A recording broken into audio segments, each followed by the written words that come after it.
We have this question, एक matrix दिया हुआ हमारे पास में 2 by 2 का, और हमसे पूछ रहा है कि उसका 2022 पावर क्या होगा। तो जो सबसे बेसिक कॉन्सेप्ट है इसमें वो ये है कि आप उस मैट्रिक्स को बार बार मल्टीप्लाई कीजिए तब तक जब तक आपको कोई पैटर्न नहीं दिखे। तो वही करने वाले हैं हम। उसके पहले एक चीज और कि क्या पूरा मल्टीप्लिकेशन करना जरूरी है। ध्यान से ऑप्शंस को देखिए एक बार, तो आपको दिख रहा है कि यहाँ पे 3034 ठीक है, ये तो मैच कर रहा है। तो अगर आप सिर्फ पहला एलिमेंट फाइंड करते हो मैट्रिक्स का और अगर 3034 आता है तब भी आप ऑप्शन ए और ऑप्शन बी में कंफ्यूज रहोगे। उसी तरह से अगर मैं लास्ट एलिमेंट की बात करूं -3032, तो आप सिर्फ अगर इसी एलिमेंट को फाइंड करना चाह रहे हो तो अगेन फिर ए और बी में आप फंस जाओगे। तो हमें कोई ऐसा एलिमेंट खोजना है जो किसी एक ही ऑप्शन में प्रेजेंट हो, जिससे कि हम क्लियर कट हो जाए, जैसे कि -3033। तो अगर मैं सिर्फ इस एलिमेंट को टारगेट करूं, मतलब मैट्रिक्स मल्टीप्लिकेशन में अगर मैं सिर्फ इस पोजीशन के एलिमेंट को फाइंड करने की कोशिश करूं, तो आप ध्यान से देखो चारों में अलग अलग। तो सिर्फ एक एलिमेंट अगर मैं फाइंड कर लूंगा तो मेरे को पता लग जाएगा कि कौन सा ऑप्शन सही है। इसलिए हम पूरा मल्टीप्लिकेशन नहीं करेंगे, कोशिश करेंगे एक रो या एक कॉलम फाइंड करें। ठीक है, सिर्फ एक एलिमेंट फाइंड कर पाना तो थोड़ा सा मुश्किल है, एक रो या एक कॉलम हम फाइंड कर लेंगे तो फिर हम बता सकते हैं कि कौन सा ऑप्शन मेरा सही है। पूरा मल्टीप्लिकेशन नहीं करना है एग्जाम टाइम में, इतना टाइम आप एक क्वेश्चन को नहीं दे सकते हैं। So let's start. m square जो होगा वो हो जाएगा 5/2, 3/2, -3/2, -1/2। Again the same thing.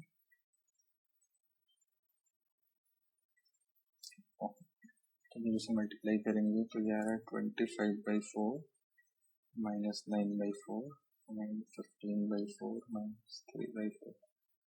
नीचे वाला रो मैं जानबूझ के नहीं लिख रहा हूँ क्योंकि चारों एलिमेंट निकालने का कोई मतलब नहीं है, झूठ मूठ का मल्टीप्लिकेशन ज्यादा बार करना पड़ेगा। ये आ जाएगा 4 3, राइट।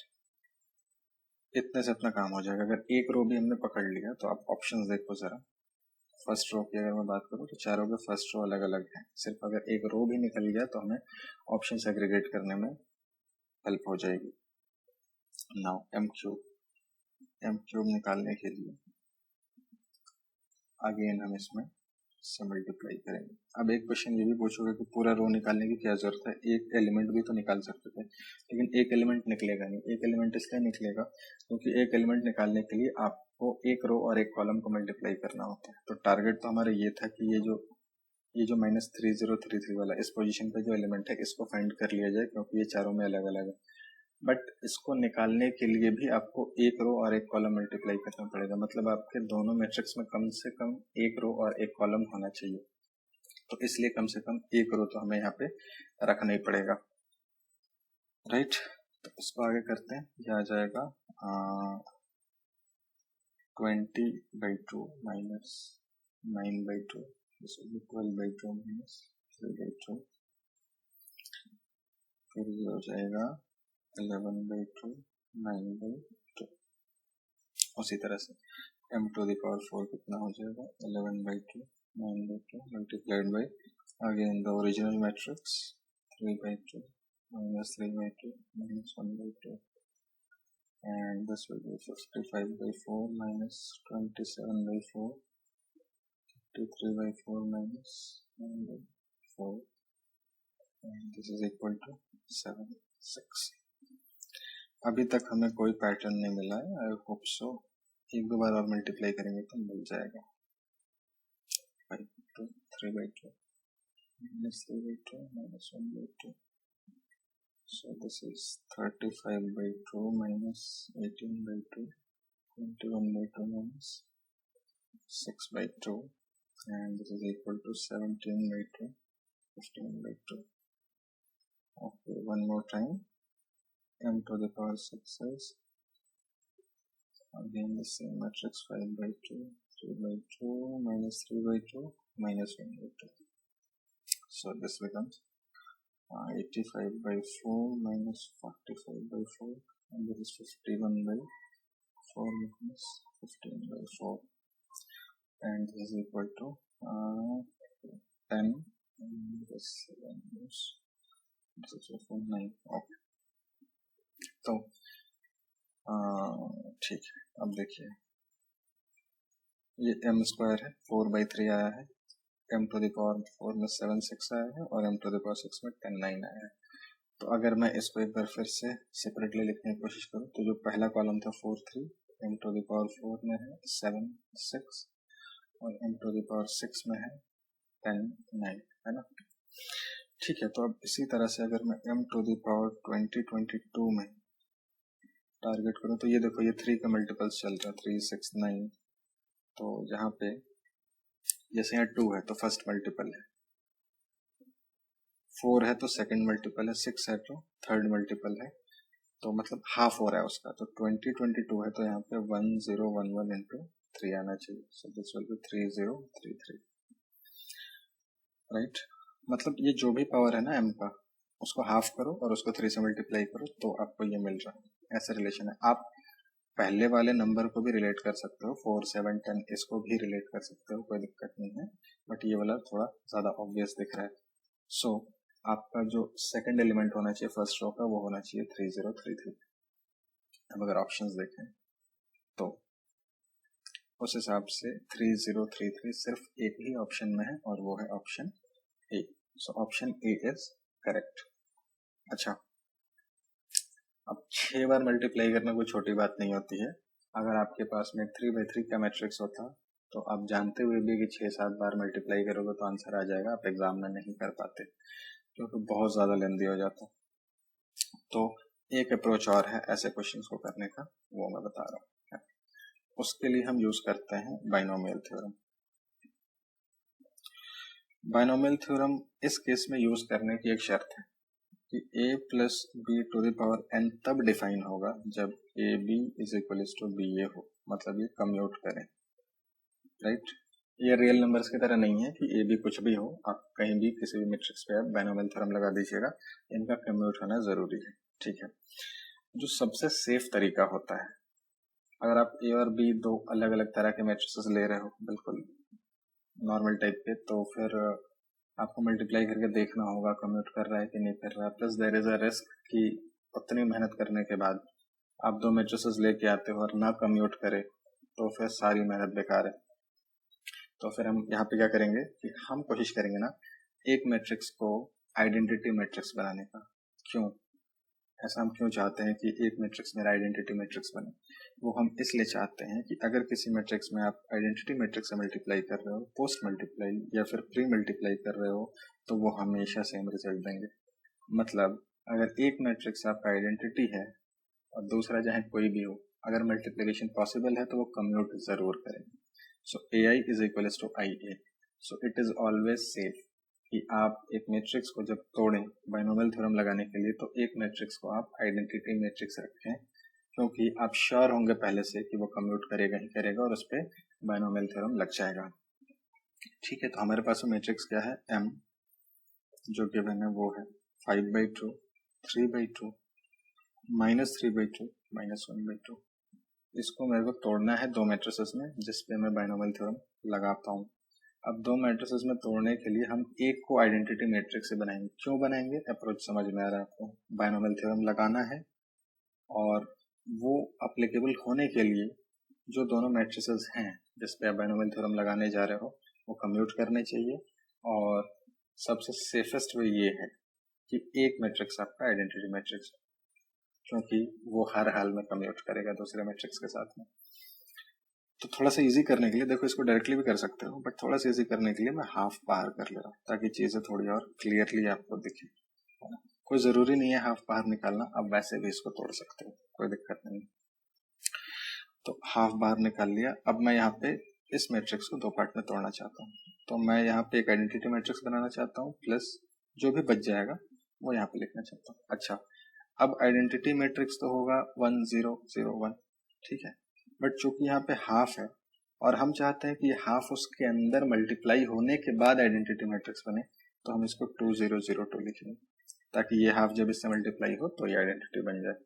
अच्छा, अब बचा क्या इसमें, तो यहाँ पहला 5 था, तो यहाँ पे 2 है तो यहाँ पे 3 होना चाहिए, यहाँ पे 3 है, यहाँ 0 है तो ये 3, यहाँ 0 तो -3, यहाँ 2 है, -1 है, -3। ओके ठीक है। अब आप वेरीफाई कर सकते हो इन दोनों को जोड़ के, मतलब जो अंदर जो दोनों मैट्रिसेस लिखे हुए हैं ये आपके उसके बराबर आ जाएंगे, है ना। अब जब इसको जोड़ोगे इन दोनों को तो ये ऊपर वाले मैट्रिक्स के बराबर आ जाएगा, हाफ तो बाहर कॉमन है। अब आप एक काम करो, इस हाफ को मल्टीप्लाई कर दो, तो ये हो जाएगा 1 0 0 1, मिल गया आपको आइडेंटिटी मैट्रिक्स। प्लस यहाँ से 3 कॉमन निकालोगे तो 3/2 बाहर आ जाएगा, हाफ ये वाला और 3 मैट्रिक्स के अंदर से, सो 1 1 -1 -1। नाउ आप एक काम करो, इसको आई बोल दिया और 3/2 टाइम्स इस मैट्रिक्स को आपने ए बोल दिया, 3/2 ए। सो हमने क्या कर लिया, हमने m को लिख लिया i + 3/2 ए के फॉर्म में, राइट। अब हम इस पे बायनोमियल थ्योरम लगाएंगे, ठीक है। अच्छा, एक चीज और कि आपको निकालना है m⁻2022 इज इक्वल टू, इस केस में हो जाएगा i + 3/2a, right. i + 3/2a to the power 2022। Beforehand एक चीज ध्यान रखिएगा, इस बायनोमियल थ्योरम के एक्सपेंशन में 2023 टर्म्स आएंगे, ठीक है। पावर इंडेक्स से एक ज्यादा होता है नंबर ऑफ टर्म्स, और इसमें a के सारे पावर्स आएंगे 0 से लेके 2022 तक। हम किससे बचना चाह रहे हैं, हम बचना चाह रहे हैं कि 2022 टाइम्स किसी मैट्रिक्स को मल्टीप्लाई ना करना पड़े। और ऑन ए कॉन्ट्ररी यहाँ पे क्या हो रहा है कि हमको a के सारे पावर्स को इवेल्युएट करना पड़ रहा है। तो ये तो बेवकूफ़ी वाली बात हो गई कि एक पावर निकालना था 2022, वो नहीं निकाल के बायनोमियल थ्योरम में पड़ गए और आप सारे पावर्स निकालने वाले हो अब a के। तो क्या वाकई में हम सारे पावर्स निकालने वाले हैं? बिल्कुल नहीं। ट्रिक ये है यहाँ पे कि आपका जो ये मैट्रिक्स ए आया है ना, आइडेंटिटी में तो कोई दिक्कत नहीं है, आइडेंटिटी को आप आइडेंटिटी से मल्टीप्लाई करोगे तो आइडेंटिटी ही आएगा, तो उसमें मल्टीप्लिकेशन का कोई लफड़ा ही नहीं है। ए के जो हायर पावर्स आएंगे उसके लिए थोड़ा सा सोचना है। तो आपका मैट्रिक्स ए कैसा होना चाहिए कि वो जब खुद से मल्टीप्लाई होना शुरू होना तो एक टाइम के बाद वो 0 हो जाए, राइट। तो देखो ये जो हमारा मैट्रिक्स है 1 1 -1 -1, अगर आप ठीक से देखोगे a² निकालने की कोशिश करोगे तो ये हो जाएगा 1 -1 1 -1 -1 +1 -1 +1, तो ये हो गया 0 0 0 0, राइट। तो अगर a² 0 है तो a³ भी तो 0 होगा, 0 मतलब नल मैट्रिक्स, a⁴ भी 0 होगा एंड हायर पावर्स सारे के सारे 0 हो जाएंगे। तो बढ़िया है, मतलब बाइनोमियल थ्योरम में मोस्ट ऑफ द टर्म्स आपके 0 होने वाले हैं।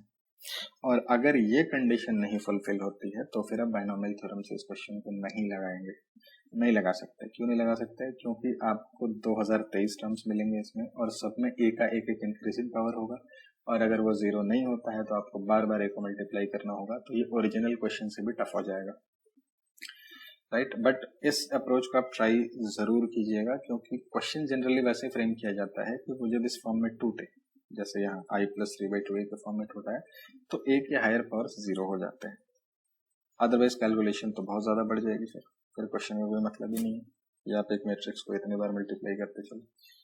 So finally m⁻2022 is i + 3/2 a⁻2022। अब इस पे लगाया बायनोमियल थ्योरम, राइट। तो जब आप इस बायनोमियल थ्योरम लगाओगे तो that will be 2022c0 + 2022c1 3/2 a⁻1 + 2022c2 3/2 a⁻2 and so on. आगे का क्यों नहीं लिख रहा हूँ, मुझे पहले ही पता लग गया है a² 0 है, a³ 0 है, बाकी सारे 0 हो जाएंगे। आई क्यों नहीं लिख रहे? आई लिखो ना लिखो कोई फर्क नहीं पड़ता, क्योंकि आई में किसी भी मैट्रिक्स को मल्टीप्लाई करोगे तो वो मैट्रिक्स ही बचेगा। So I is like 1 in binomial expansion, लिखो ना लिखो कोई फर्क नहीं पड़ता। सो 2022 C0 कितना होगा? 1 हो जाएगा, प्लस ये हो जाएगा 2022 3/2 a प्लस ये तो 0 था स्क्वायर वाला टर्म, तो आगे सारे के सारे 0 हो जाएंगे। तो ये कितना आया 1, अच्छा 1 मतलब 1 नहीं लिखना, आई लिखना है, ठीक है। आई के साथ, तो 1 नहीं लिखना, मैट्रिक्स में चल रहा है, so this will be I plus this becomes 3033 A, right. अब ए है कितना भाई, ए है अपना 1 1 -1 -1, okay. So this is 1001 plus 3033 11 -1 तो ये कितना हो जाएगा 1001 plus 3033 3033 minus 3033 minus 3033। अब आप इसको ऐड कर लो तो ये हो जाएगा 3034 3033 minus 3033 minus 3032। अगेन आप देखोगे ये वाला ऑप्शन ऐसे मैच कर रहा है, एक बार कंफर्म कर लेते हैं।